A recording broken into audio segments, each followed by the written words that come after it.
So for me, it's been interesting because I started out with investing $300. Okay. So when that inventory comes in and I sell that inventory, I still go back to only reinvesting the 300 or the amount that I choose, because the reality for me is that the money I make is helping me pay for extra things for my family. So that's why it's tricky and it's very different for me. Yes. So I am not in a position right now where everything I make can go back into the business, right? So that's what's tricky, and that's what's different for everyone, and that's why the pop-up for me is so important, because at least the people that I work with, I know that they're vending because it really does support their family in some way or another. And this is key, and I love how you said with the pop-up, it's that you pick particular times of the year, right? 1 or 2 that you're doing, because then you really put full first, and that's you have months in advance to promote it, and then you get an actual good sales, right? And I sometimes see people doing pop-up like every other month or every month pretty much, and then they're like, I'm not making any money.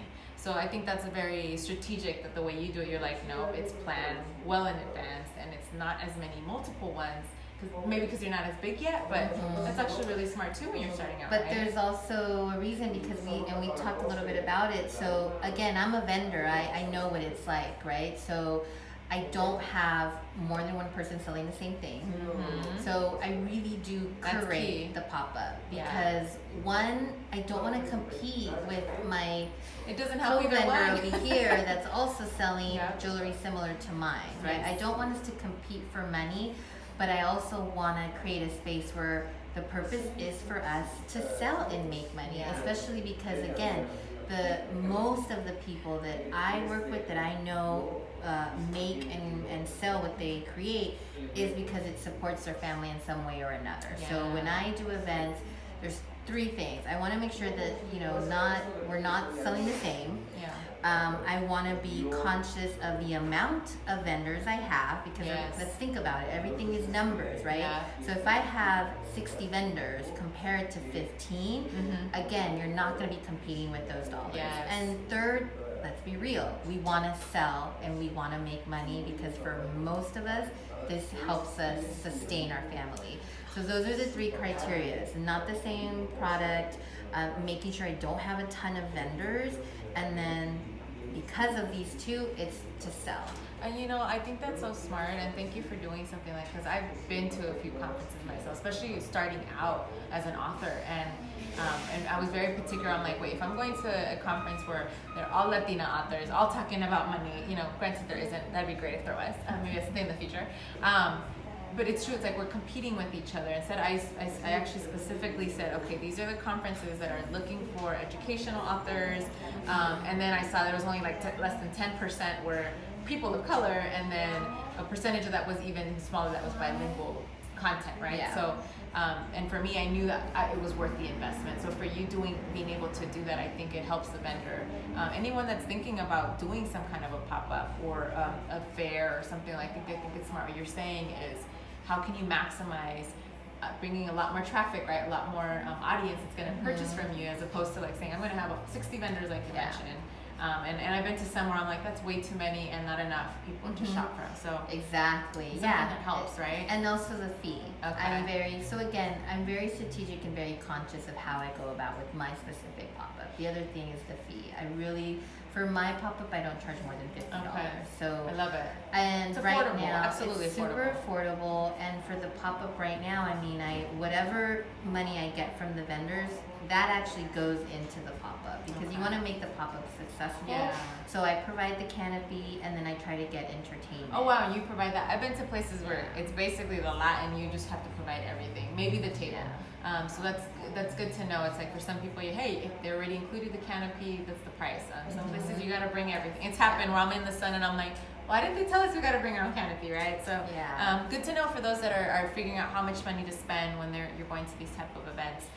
For you, can you think of, like, especially I always ask people what their money story is, but can you think of maybe someone that you felt inspired by to do this type of, not only the work that you're doing, creating actual jewelry that means something, but made you think that this is possible for me to do? Because I know I come across too many people that are like, oh, I always had that dream, but I just couldn't. What made you? Do you have someone in mind that did that for you, or that you thought, man, I would love to be like that in that sense?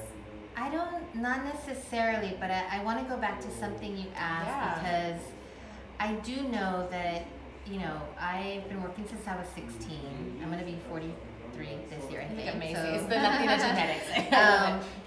But the reason I bring it up is because I've had tons of jobs. And, I mean, I think we are some really hard ass workers. Yes, we are. And I think that in my time frame of having a job and working for other people, I don't want to do that. And this is why I continue to have these side hustles and these side businesses, because I would love to get to a point where I can work for myself. Because as hard as I know that I work and you work and my father and my mother and my sister and everybody that I know, we are really hard workers. And the idea of putting that time and effort so that somebody else can reap the benefits, it kind of just me toca mucho el corazón. So for me, it's always been about, I would love to get to a point where I don't need to work for anybody else. As much effort and time I put into a job, why don't I do it for myself? I think that's really been, at a very young age, I could tell where I was like, damn, I would like to get to a point where I can work for myself and not have to work so hard for somebody else to tell me what time I can eat my lunch, tell me what time I can start, what time I can end, and then not pay me what I believe I'm worth. And as entrepreneurs, we end up starting very early and usually end up in the last ones there. But it's having that, when it's something you love, it's a little bit different, you know. And I think that's what it is, as far as trying to feel committed. But thank you for sharing your story, because I think it's important to be able to share this with people that are, especially if they are selling a product, if they're selling themselves to the service, you know, it's part of who your brand is what you represent. And we've been talking about this, where the representation matters, especially when I see women rocking jewelry, hoops. It's part of the cultures that we're part of, and so it's really different, and it's very difficult when we see, you know, major brands that are not only copying, but really taking away what our cultures have been wearing for generations, really. So it's wonderful to see that women like yourself are doing the best that they can to make sure we're represented in our cultures, but we bring economic growth within our community, especially in San Francisco, right, where we know it's I don't know if it's the sixth, but it's one of the 6 most expensive cities to live in the entire country. I saw Seattle being one of them. We have also Boston, New York, Manhattan, and I'm thinking going blank in New York as well. And Hawaii, Honolulu. Those are the top 6 most expensive cities, and I think people forget how much rent can be. And so taking 20 minutes out of the day to figure out, like, how can I make a little bit more money in my side hustle? Should I start my side hustle? Should I do pop-ups? I think you probably help someone just listening to this and be like, okay, if she did it, I can do something small with at least 15 minutes. And we all know 15 vendors. How many of us have friends that are like, oh yeah, so-and-so's a tequila maker, so-and-so, you know, selling jewelry, clothing, or, you know, some kind. So why not have more of these community pop-ups that can bring more economic growth to each one of us? So thank you so much. So how can people connect with you, contact you, especially so they can get some lovely jewelry? So my pop-up Instagram page is Mercadito del Encanto, and the jewelry is House of Jefas. Ooh, yes, so you'll be seeing me tagging this, House of Jefas. But make sure you obviously not only get yours, but more importantly, you know, use the advice that she has, because I think it's cool to see the steps, and I look forward to, who knows, you're going to see her all over the place. I mean, it's I hope amazing so. to see different states, and that's the goal. Yeah. So thank you for being a part of this. Thank you. This was fun.